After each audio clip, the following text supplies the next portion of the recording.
हिंगवडी जळीत हत्याकांड प्रकरणाचा मुख्य सूत्रधार म्हणून पोलिसांनी बस चालक जनार्दन हुंबर्डीकर याच्या विरुद्ध कट रचून खून केल्याचे गुन्हे दाखल केलेत। मात्र या प्रकरणात आरोपी जनार्दन याला नाहक गोवलं जात असल्याचा आरोप त्याच्या पत्नी आणि भावाने केलाय। महत्त्वाचे अपडेट आपण पुण्यातून बघतोय। मला असं म्हणायचं की माझ्या भावाला निर्दोष असताना सुद्धा या प्रकरणात गोवलं जात आहे। आणि काय नेमके आक्षेप आहेत तुमचे?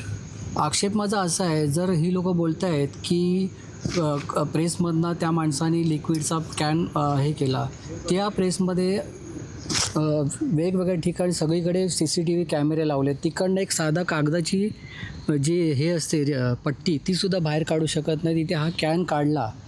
ठीक आहे, कॅन काढला, तर कॅन काढत असताना त्यांनी त्याला का अडवला नाही? बोनस नाही मिळाला, काय नाही मिळाला, पण माझं मी मिस्टरने तर मला असं काही सांगितलेलं नाही आहे की मला बोनस नाही मिळाला, काय नाही। मला जे दिवाळीला द्यायचे ते बरोबर आहे। समजा तर बोनस जर मला त्यांना दिला नसेल, मला दिवाळीला त्यांनी खर्चाला पैसे दिले नसते ना।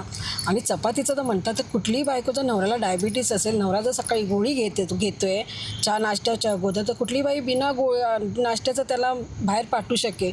ते आता मी सांगू शकत नाही कोण दोषी आहे काय ते, कारण का आपल्याला काही माहिती नाही आणि मी ते काही सांगू शकत नाही, पण बोललं जातं हे मात्र नक्की।